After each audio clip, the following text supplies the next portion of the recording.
Hello, my name is Mark Gibson, and you're listening to the podcast version of the Teagasc Signpost Series, a weekly webinar that promotes and examines sustainability in Irish farming. Good morning. You're very welcome to this week's episode of the Signpost webinar series. We're delighted to have you here. My name is Cian Condon, and I'm an outreach and innovation specialist here with the Teagasc Connected department and also the current coordinator of this Signpost series. Today, we're lucky to be joined by my good friend, Mary Ryan. Mary is a senior research officer based in Athenry in County Galway. And Mary is joined by Sarah Dempsey, and Sarah is currently doing the Global Environmental Economics Masters in the University of Galway. We're also very lucky this morning to have Noel Meehan with us, and Noel is the head of Teagasc Water Quality Knowledge Transfer Department. And Noel will help with the questions firstly, and hopefully put some Irish context on some of the practices from New Zealand. Mary, just before we kick off, I might just ask you, what's it like? You got a great opportunity earlier in the year, and what's it like to get that opportunity to travel somewhere so far away where some of what they're doing is quite relevant here? Yeah, it was actually an amazing opportunity, and I was really lucky. I got to speak at the conference at Massey University, and I was funded by the EPA to go and then to spend some time talking to farmers and advisors and researchers about how they approach water quality in New Zealand. So it was an amazing opportunity. It's incredibly like Ireland in ways, and I'll talk a little bit about that later. Their agriculture looks very Irish. It's perennial ryegrass fields, it's Frisian cows. Their sheep are merino sheep, they're a bit different. The cattle are quite similar to here as well. The water quality, we'll talk through it. There are a lot of similarities and differences, and this is what Sarah is looking at as part of her master's, is to try and look at what are at a higher level, what are the differences and similarities between how it works in New Zealand and how we approach it here, because it's actually quite different in ways. But in the longer term, I guess from Noel's perspective in ASIP, and what I was more interested in, because they work a lot with catchment groups rather than individuals, is what can we learn from the New Zealanders. They were also hugely impressed with ASIP and the approach that we have with the specialised water quality advisors, and they were quite envious of how all of that works. So a lot to be learned on both sides, yeah. But really lucky. I'm very grateful for the opportunity. Yeah, sounds like a great opportunity. A great opportunity maybe in future too to work things further from this sort of collaboration. Mary, whenever you're ready, thanks very much. As I said just there in the introduction, with ASIP here in Ireland, for the last number of years, it's been one-to-one farmer engagement, and that's still the main function for ASIP.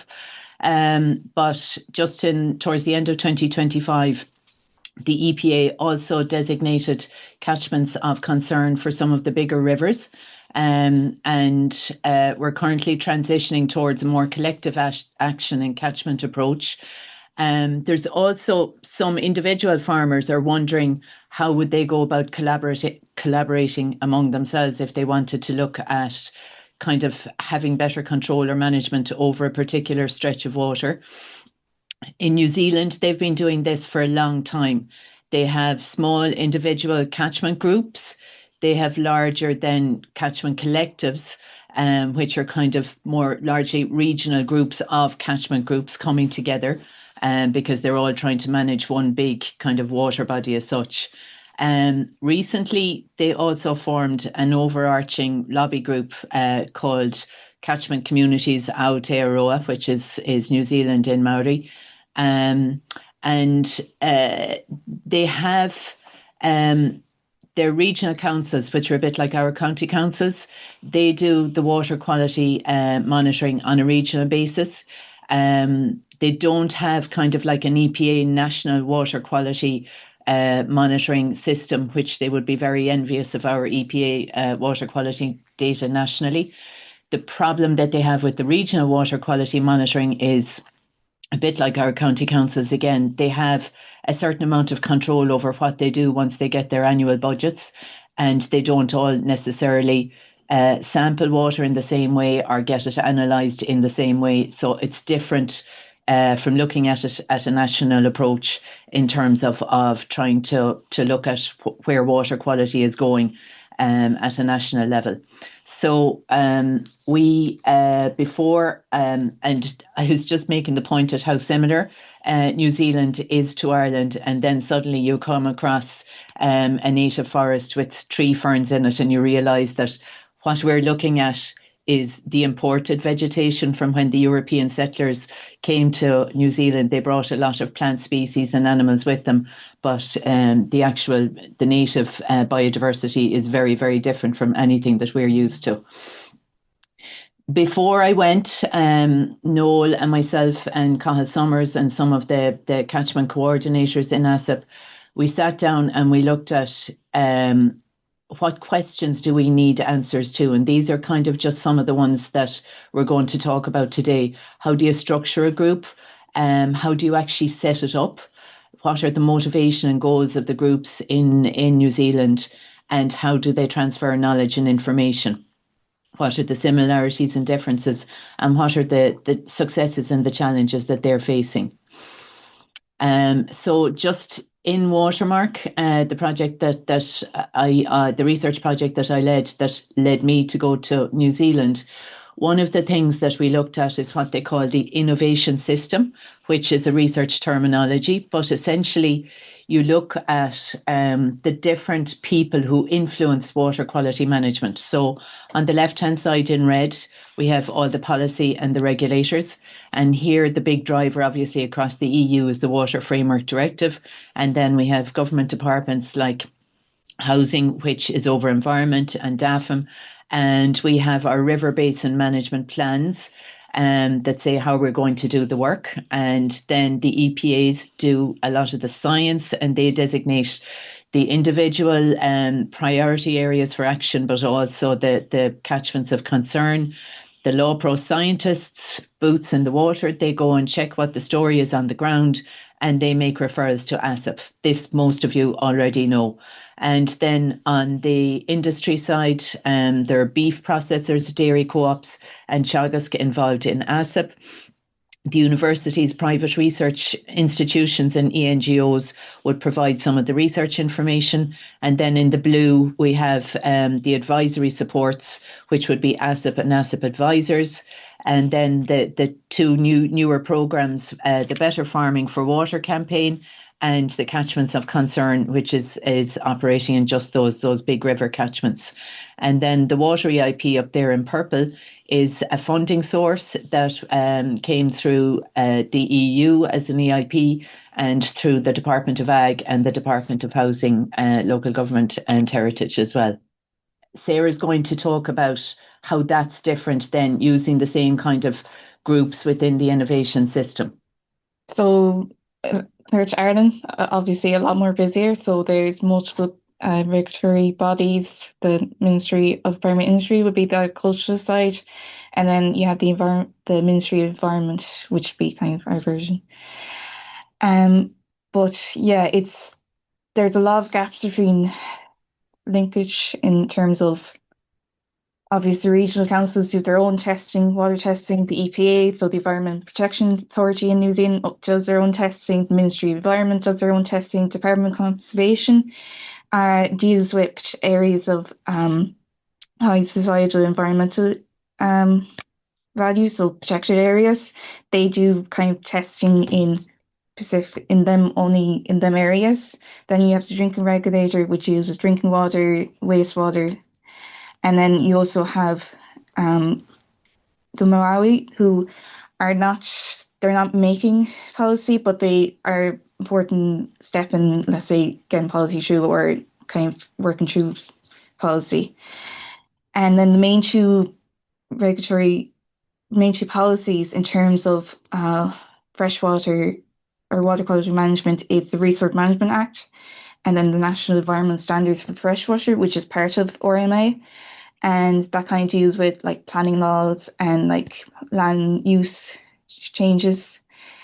And then you go into industry, the kind of same, you have your farm industry group, your data NZ would be kind of similar to Teagasc, so it's kind of advisory research And then you have university, NGOs, private research institutions.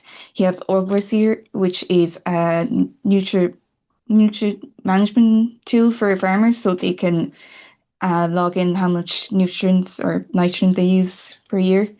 And then you get into the catchment groups. So you have your CCA, which is kind of a lobby group for the catchment groups. And then you go into the bigger catchment collectives, number of catchment groups, and then the catchment groups, which represents the individual farmers. And then you have the NZ Land Care Trusts, which work with the catchment groups to kind of as advisories, but also giving skills and research on how to deal with issues of water quality in that region.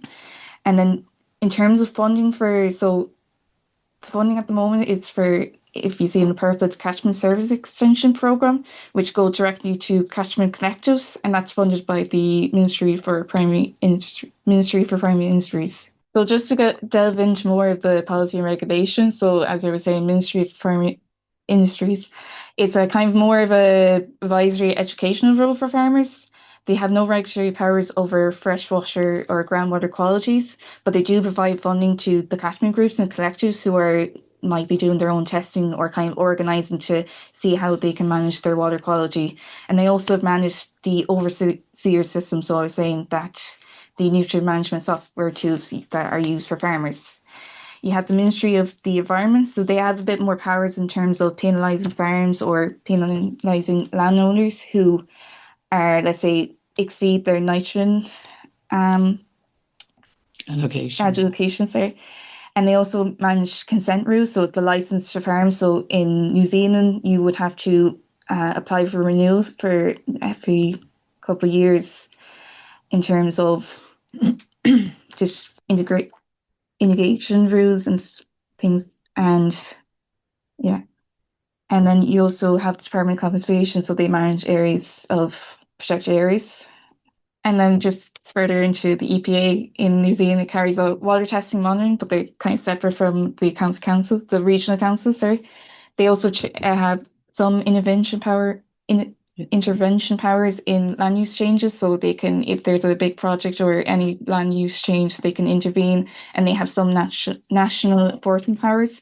The regional councils carry out their own water monitoring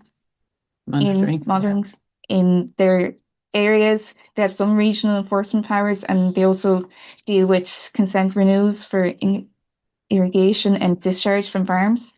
And then you have the Water Service Authority, which monitors public water supply, wastewater and storm water networks. And then you go into the Malawi, who have a kind of a co-governance role with the government and regional councils. Okay. In terms of the actual advisory support then, there are small scale catchment groups. A lot of these are kind of casual. Maybe they don't have a bank account. They have a small committee. They would have a chair. They have different types of objectives, very often around water quality testing. And one of the smaller groups that I met with, they had been concerned. There was what they called a dirty dairy campaign in New Zealand a number of years ago in terms of kind of media blaming agriculture for water pollution. And kind of the local farmers were looking at each other saying, are we part of this problem? I'd like to know myself what the story is in our particular little bit of the catchment. So that was the rationale for a lot of them to set up their own groups. Most of them are now in larger catchment collectives. But the original grouping stays together as a small group. And because there's quite a lot of isolation, you saw a picture there just of straight roads with, very few entrances into farms because the farms are so big, they're quite a bit apart.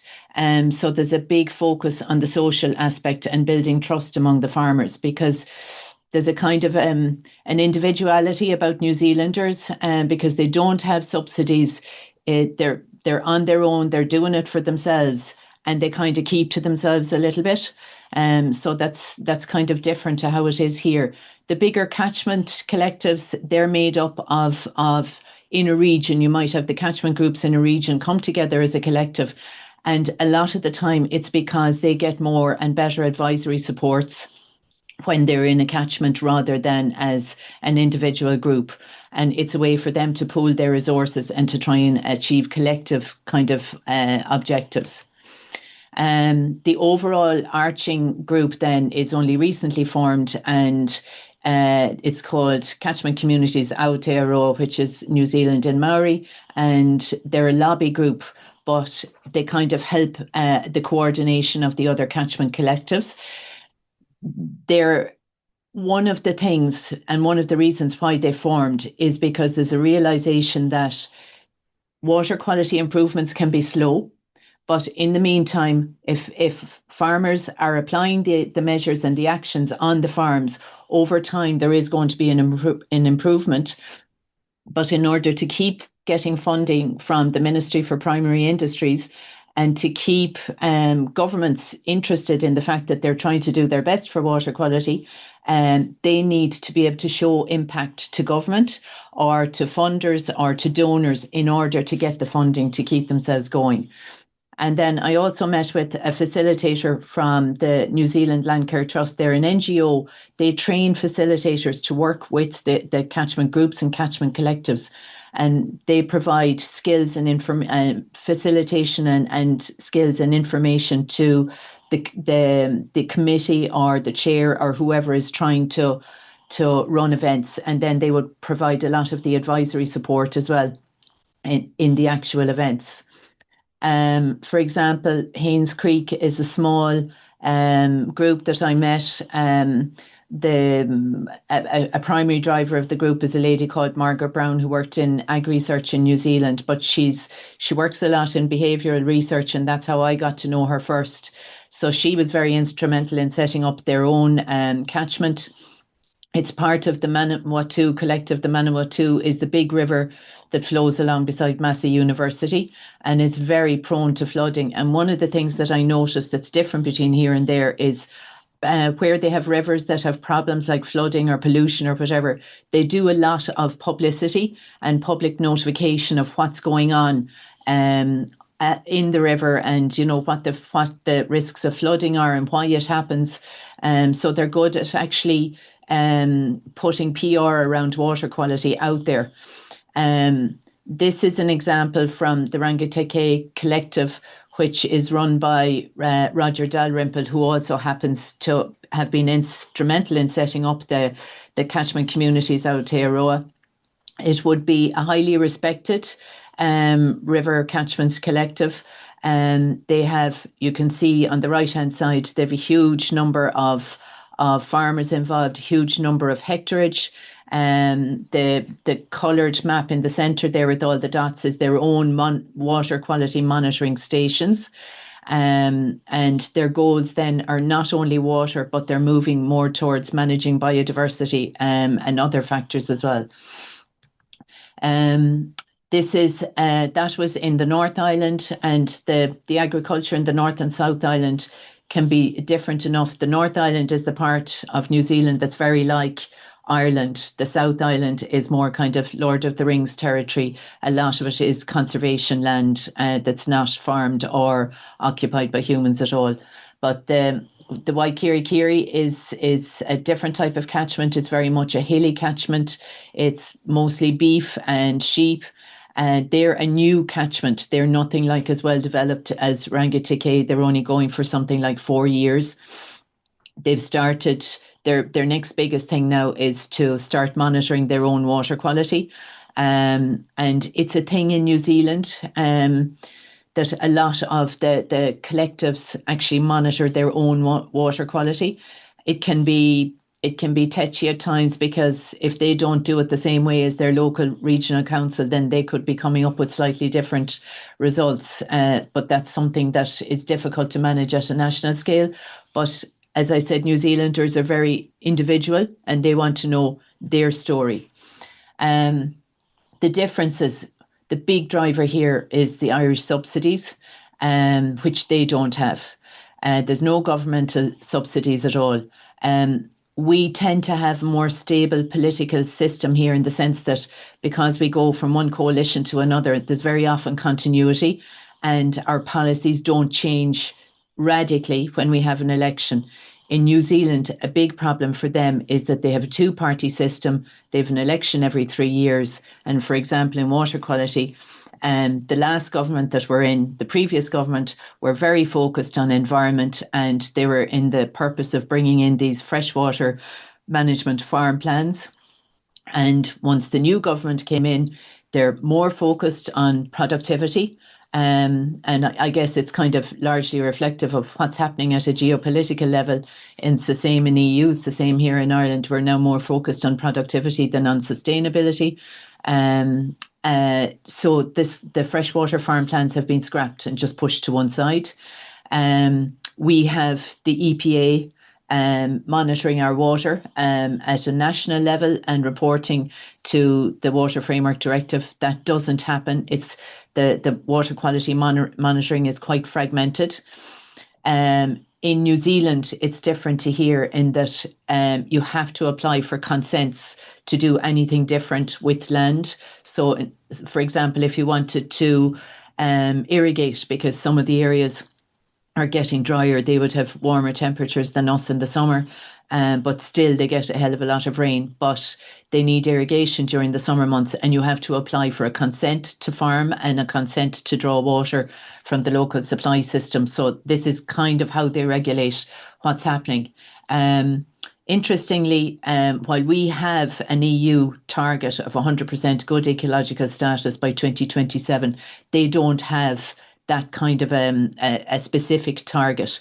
But interestingly, they measure the ecological status in the very same way as us, in terms of 5, 4, 3, 2, 1, 5 being the most pristine and 5 is dependent, the same as it is here, on the presence and abundance of little insects in the streams.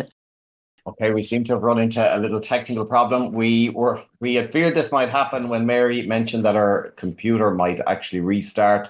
That's unfortunate for Mary, but yeah, the threat of a restart obviously came through on her, unfortunately. But yeah. So look, hopefully she'll be back on board fairly quickly there. Just looking at the background there for Mary's slide, can you just comment on the ASAP maybe? I know Mary's relating the New Zealand approach to it, but just on the ASAP program, given that what your role is now.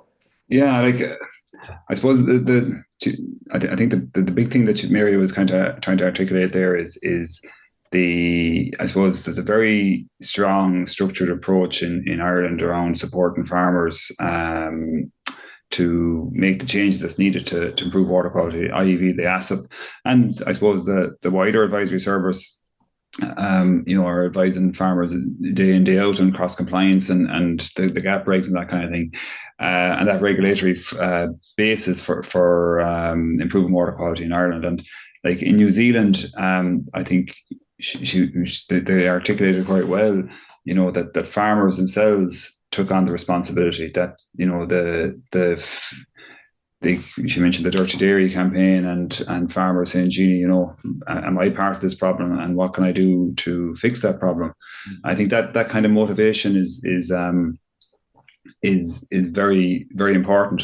When you have farmers with that kind of motivation, you would expect that things will happen an awful lot more quicker. Whereas I suppose to a certain degree and not exactly 100%, but a lot of the farmers are feeling that this is regulation that you have to comply with, as opposed to wanting to do measures to improve water quality. And you have a situation in Ireland now, particularly with our dairy farmers, where they really want to do something about water quality and to improve it, because they feel that's a threat to their livelihood and the future of their farms and their children's livelihoods. It was a message that came across very strongly in the Better Farm for Water campaign when we were doing the catchment action plan launches. That the farmers were very concerned about, giving the same opportunity to their children that they had to farm and to make a living out of the land. And when you have that kind of motivation, I think that's a much stronger motivation than maybe saying, here's the regulation hanging over you, and people saying, we have to try and comply with that, if you know what I mean. So I think we're moving a little bit more towards the New Zealand kind of motivation piece, but a long way to go on that yet, Cian.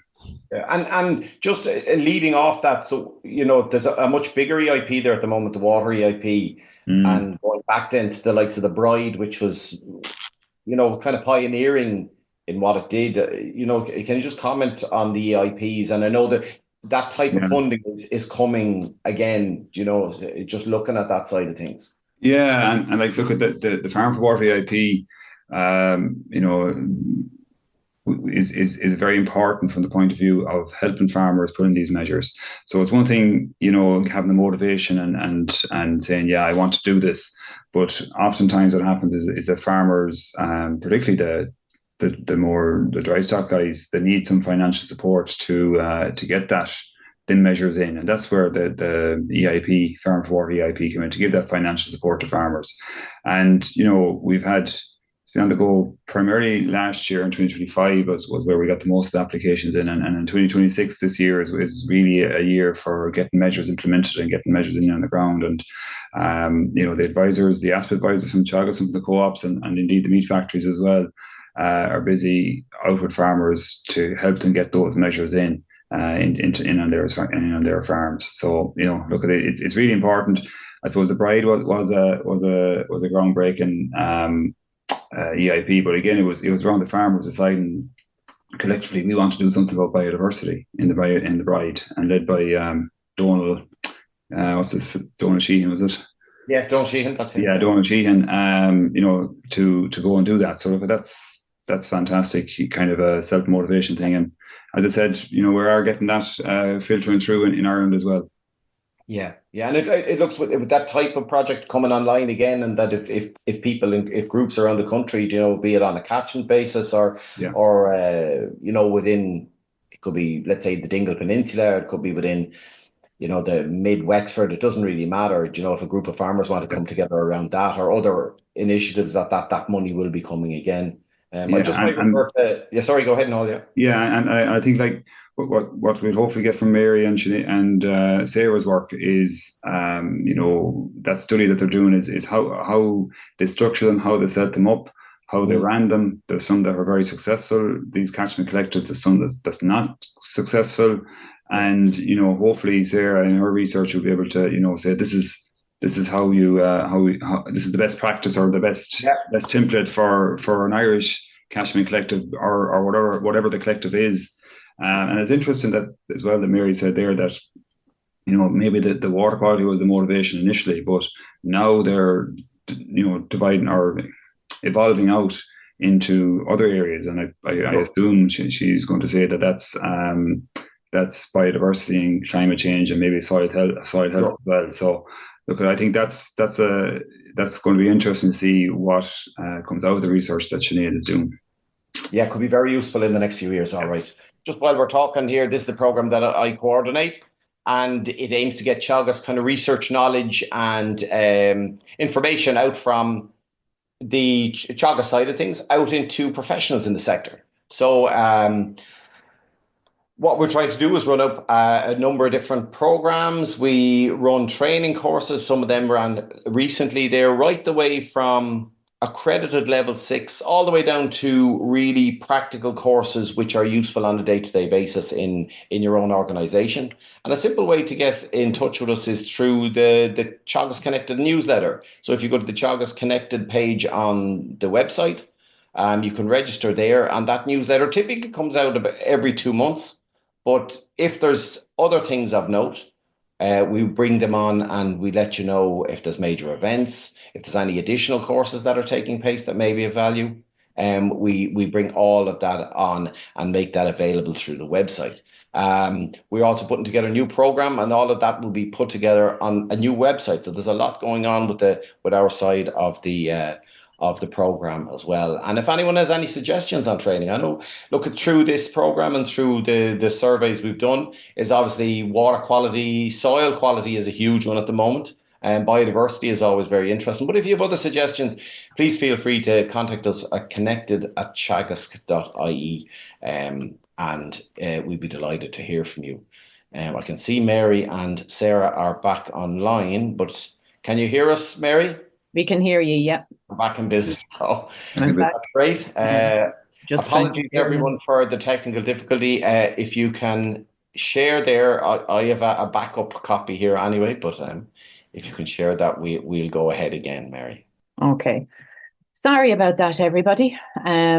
Technical difficulties, as they say. The laptop decided that it was going to do an update and it wouldn't let me snooze until later. So nothing we could do. But anyway, sorry about that. So I was talking about the differences between Ireland and New Zealand.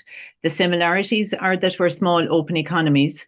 Interestingly, they are, in terms of, again, the whole geopolitical climate, they're looking more towards accessing newer markets and getting more into the European market. They realize that their environmental standards aren't the same as ours. So there's kind of talk at a high level about trying to achieve better environmental standards. And that's why there was quite a lot of disappointment in the sector when the freshwater plans weren't actually operationalized.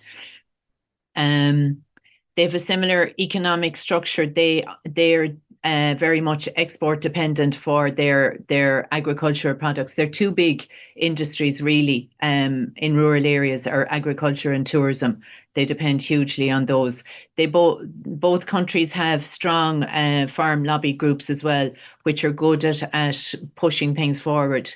I guess the big difference is the fact that they're very much catchment collective oriented, and there would be a move within the catchment collectives and the groups that for something like if the freshwater plans were brought back in, two things: that A, they should cover more than just water. They should also, as Noel said, be looking at biodiversity and climate.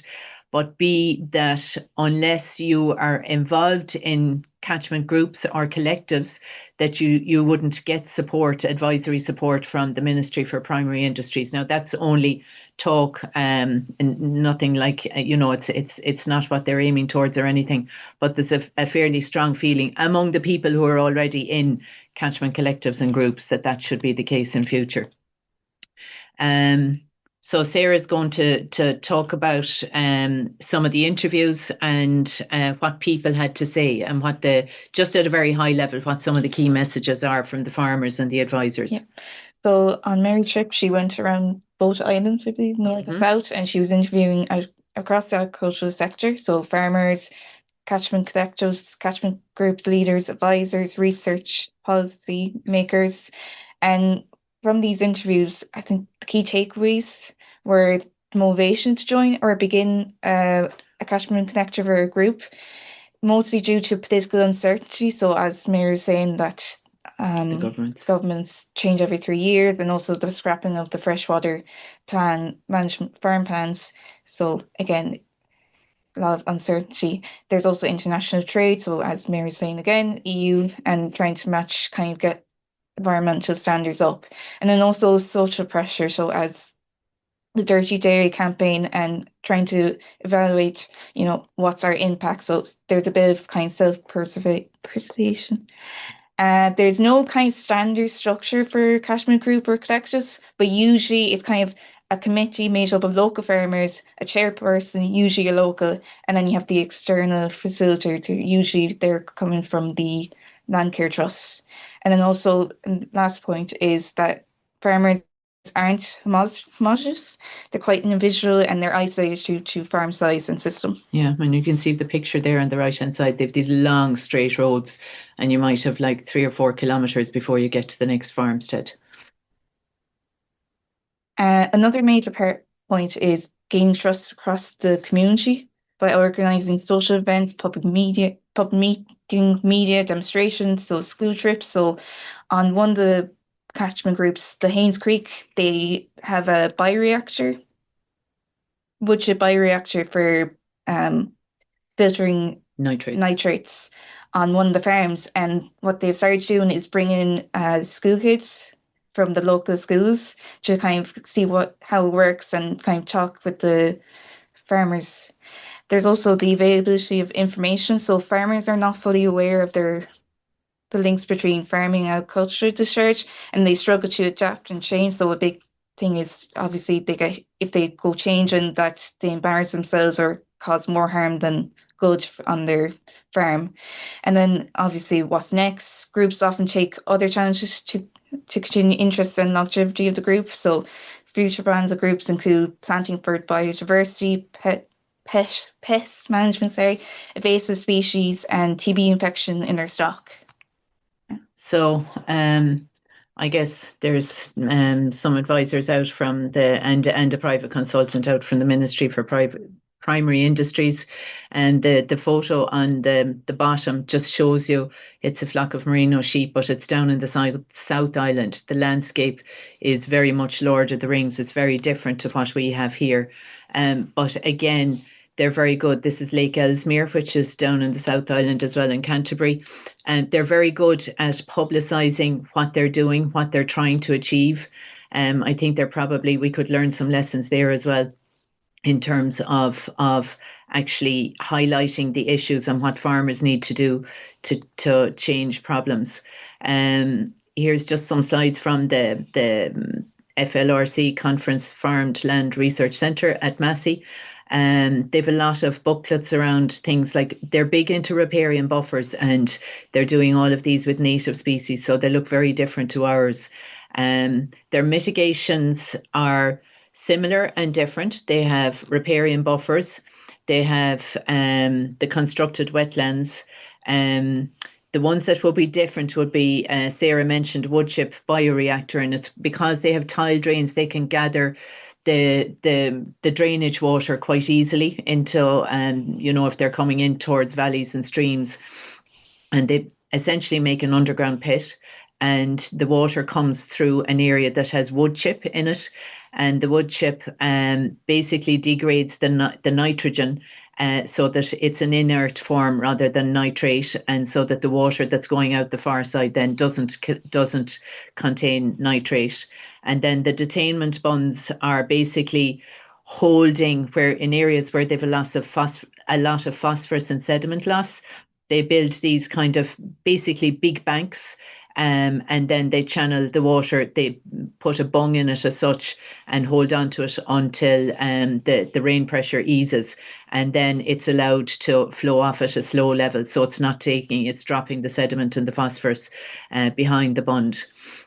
And they have a lot of information. That's, if anybody is familiar, the most senior scientist in agriculture in the country is a guy called John Roach, who did his PhD in Teagasc, but he's actually the scientific advisor to the Prime Minister and chief scientific advisor to the Ministry of Primary Industries as well.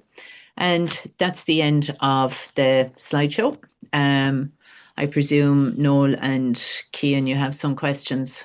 Yeah, thanks very much. You did well to get through it there as quick as possible there. I'd usually have I have a few questions of my own, but given the number that have come in already, Noel, I might go straight to you. We'll try and cover as much as we can. Yeah. Okay. So I suppose one of the first ones that came in was a very basic or very simple, a very straightforward question, but maybe won't be so straightforward to answer, is the water quality of the New Zealand rivers. What's it like in comparison to Ireland? They have very similar problems. It's nitrates, phosphorus and sediment, the same as us, and the same kind of methods of loss. It's the nitrates are mostly on lighter soils, sandier soils, where you get downward leaching to groundwater, and ultimately back to a lot of the time back to surface water. And then the phosphorus and the sediment, it's overland flow. They get a lot of rainfall. They have a lot of very steep territory, so they get a lot of rainfall, and it comes down onto the flats very, very quickly, which is why they get so much flooding. So their problems are very similar to ours. Naturally, they have a bigger problem in the sense that New Zealand is such a young country geologically. It's not yet 100% settled. And when they get heavy floods, they get a lot of landslides and slips, and that causes a big problem for water quality. But equally, because the land is largely, the geology is largely volcanic, it's very nutrient rich, and they could have high levels of nitrates up in the tops of mountains, whereas we wouldn't. and they could have equally very high levels of phosphates in kind of hilly land where, maybe sheep country. That picture that I flashed up of that I said was Lord of the Rings, that's way up in the hills. It's right beside Department of Conservation land, but that particular farm has a big problem with high nitrates, and it's right up at the top of the catchment. And Mary, I suppose you kind of referenced they were very fortunate to have the comprehensive EPA network of monitoring that gives us an overall status for the country. Is there something similar like that in New Zealand? No, and this is I met you had Rich McDowell on a webinar there a couple of years ago. He's kind of one of the top researchers in water quality and modelling. And he was saying, like, we're so lucky to have that permanent monitoring network within the EPA, because sometimes the regional councils, they may sample differently, they may use different types of labs, and then they're coming up with results that are regional results for their regional council that may not be transferable or equatable to other regional councils. So it's very difficult for them. They're trying to model to bring numbers and, put in coefficients to make them look like each other, but it's very difficult at a national level. Yeah, so there's a lack of standardized testing. There's a lot of testing going on, but it's hard to compare one region against another region. And in a way, it's, I was shocked by the amount of testing that's going on with, we'll say, we showed the map of the Rangitikei, and, within, they have something like 350 permanent monitoring points within their collective, and they're raising money to have people go out and collect the samples and labs and the cost of all of that. But it's kind of, it goes a little bit back to that individualistic kind of character of New Zealanders, and they'll say it about themselves because they decided we're not going with subsidies, we're doing it for ourselves. They're very individualistic. And there's almost a mistrust of the regional council. Sometimes, it's possibly misplaced, but it's a kind of, we want to know ourselves, and that's very much the rationale for a lot of the groups. We want to know what our story is, whether we share it or not is our business, because they don't always share. And interestingly, in some of the smaller groups, while the farmers are paying to get water testing done on their own farms, they don't always share it with the neighbours or with the group, which I found really fascinating. And it's kind of, some of the groups would say there's an acceptance, we have to start sharing. We're really at nothing unless we're sharing. Yeah, that sounds like that there's a whole lot of information there, but it can't be exploited to its fullness because of that. They're still kind of very much afraid of finger pointing and blame. Yeah. Whereas, so even though they're in a group, they're actually still working as individuals. But the leaders of some of the groups that I spoke to, they're saying we have to, we just have to get beyond here. We're at nothing. Yeah. So even though, as you said, there's a group dynamic there, it probably doesn't have that level of trust that maybe a discussion group would have in Ireland, a dairy discussion group would have in Ireland. That is holding back. And don't get me wrong, they put in a lot of measures, and they do, particularly riparian buffers, which 10 or 15 years ago rivers weren't even fenced off, and now you see these native tree buffers all over the countryside. They're doing a lot of good work. But it could, and they understand that themselves. They do. Yeah, and it's a bit of an own goal really, because I know one of the big things from an EPA point of view in Ireland is getting that information about things that farmers have done, and linking that to water quality outcome. And it strikes me that that's the same problem they have in New Zealand, that they're doing all these things, but they can't say, we've put in a riparian area and water quality is improved here because we're keeping it all secret among ourselves. Exactly. That's like Roger Dalrymple, the guy who's the head of the Rangitikei, and he's also on this catchment communities Aotearoa. That's his kind of thing. Everybody needs to be in collectives that are monitoring, measuring, and sharing the water quality.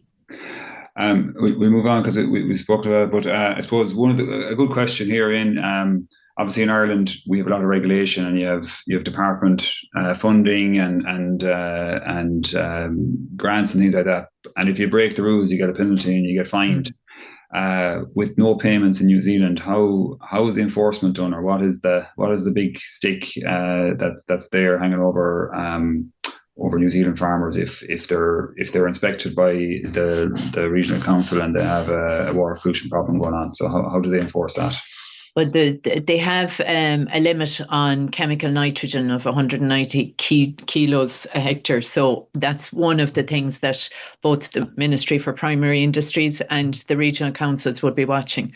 But I'm not 100% sure what the actual penalties are, because they don't have, as you say, they don't have the stick that we have here in terms of consent. Would there be anything there on the consent that would? The consent is a big one, but unless you're doing something different on the farm, you may not need to apply for a consent.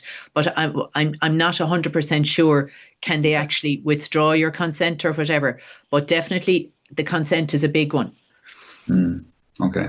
Yeah, that's good. But at individual level, I'm not 100% sure, to be honest. We have to go back and ask more questions to the New Zealand colleagues to actually do this. Sarah's going to be working on it all summer.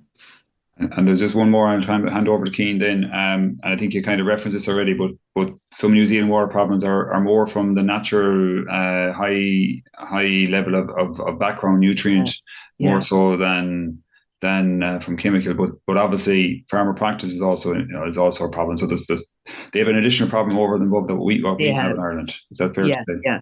Yeah, and that's why they're tending to do these things like the bioreactor, which traps the nitrogen in the wood chip, or those big detainment bunds. They're very much landscape, even though they call them edge of farm mitigation measures, but they're actually quite big measures and quite big scale to catch those kind of landscape problems. But then they're being put in on individual farms by farmers as well.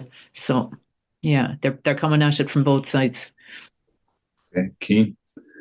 Yeah, look, thanks, Noel. There's a few questions coming in there about the sources of pressures, on the water systems there. There's always the debate about what's coming from agricultural side, what's coming from domestic or municipal. I'm just wondering, how does it relate Ireland to New Zealand with regards to those different pressures on the system? I guess the big thing is that the country is so rural, and again, I flashed up that picture of the dead straight road and you drive for miles.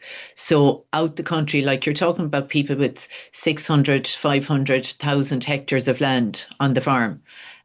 So there's very few septic tanks out the country. There's nothing really out there, only agriculture.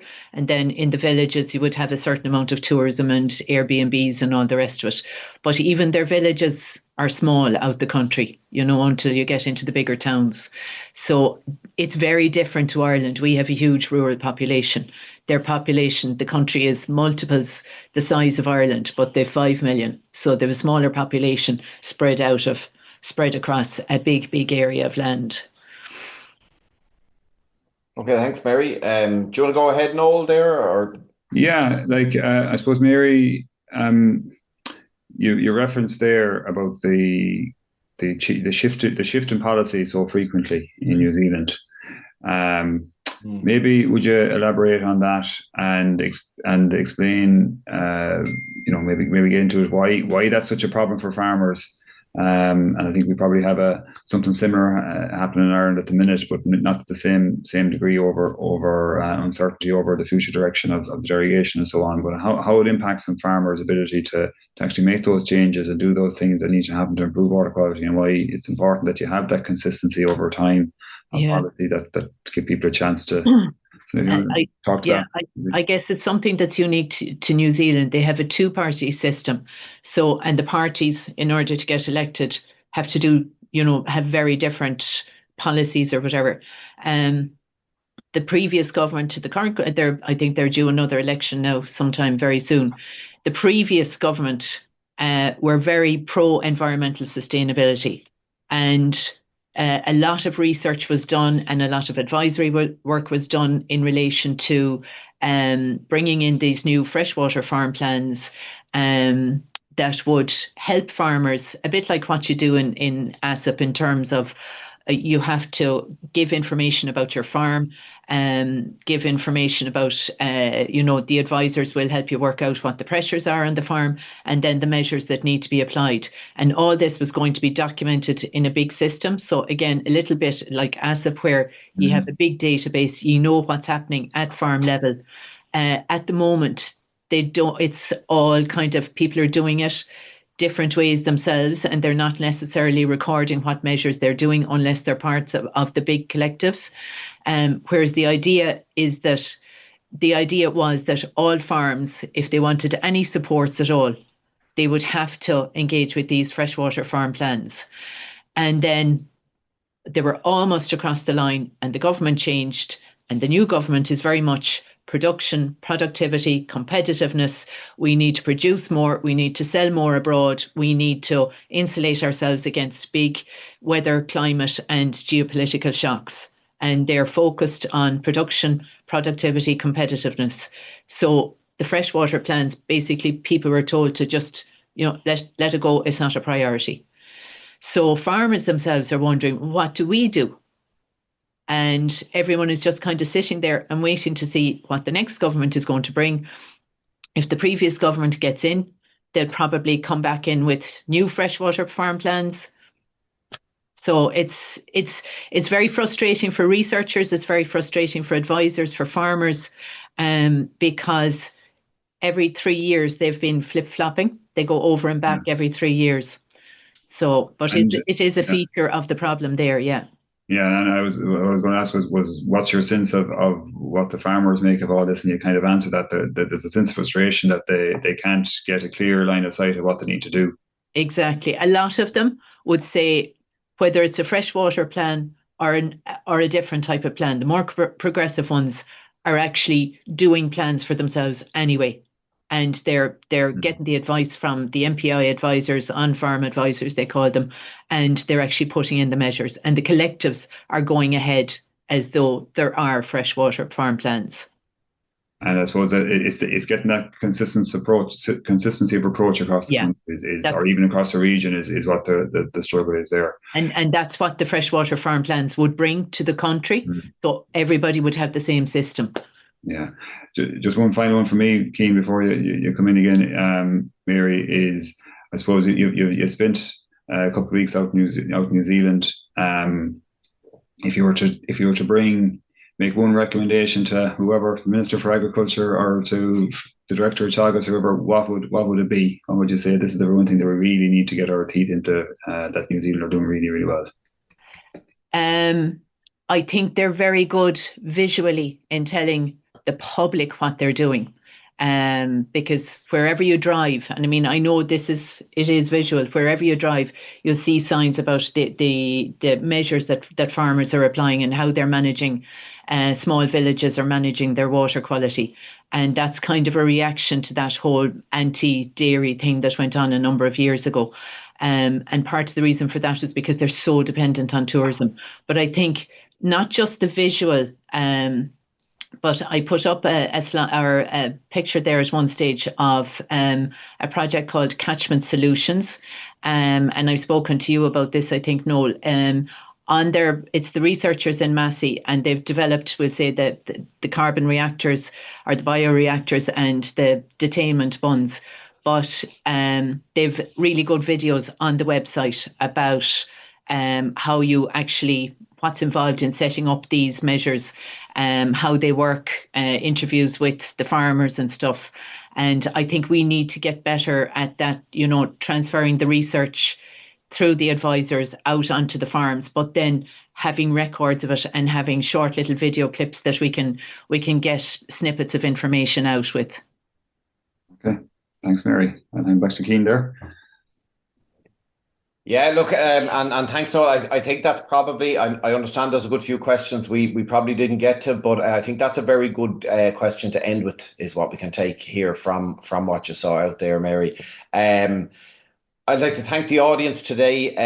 we had approaching 500 at one stage attendees today. So lots of interest. Sarah, your research is going to be in demand, I think, in due course. So thanks to everybody for joining us, for your patience with the technical issue in the middle, that these things happen. That's okay. Thanks to Mary, of course, and Sarah. Mary, for your presentation insights. I look forward to hearing more about that in the coming months. And Sarah, best of luck with your work. And to Noel then, Noel, great insights as usual, not surprising given your role and your activities in that area at the moment. Thanks everybody. Next week we will have Karen Daly from Johnstown Castle. So some of you may have been at the really good Johnstown Castle open day on Wednesday. I was there myself. It was really, really interesting. It took a long time to get around all of the very interesting stands, and Karen will be bringing you an update of some of the most important stories from that. That's this time next week. Thanks to everybody for joining us. Thanks to our panelists for your help, and we will talk to you next week. You've been listening to the podcast version of the Teagasc Signpost Series, the weekly webinar that promotes and examines sustainability in Irish farming. Don't forget to join us live every Friday morning for our latest webinar. For more, visit teagasc.ie. And you can also rate, review, and subscribe to the Signpost Series on Apple Podcasts, Spotify, or wherever you get your podcasts from. I'm Mark Gibson, and thanks for listening.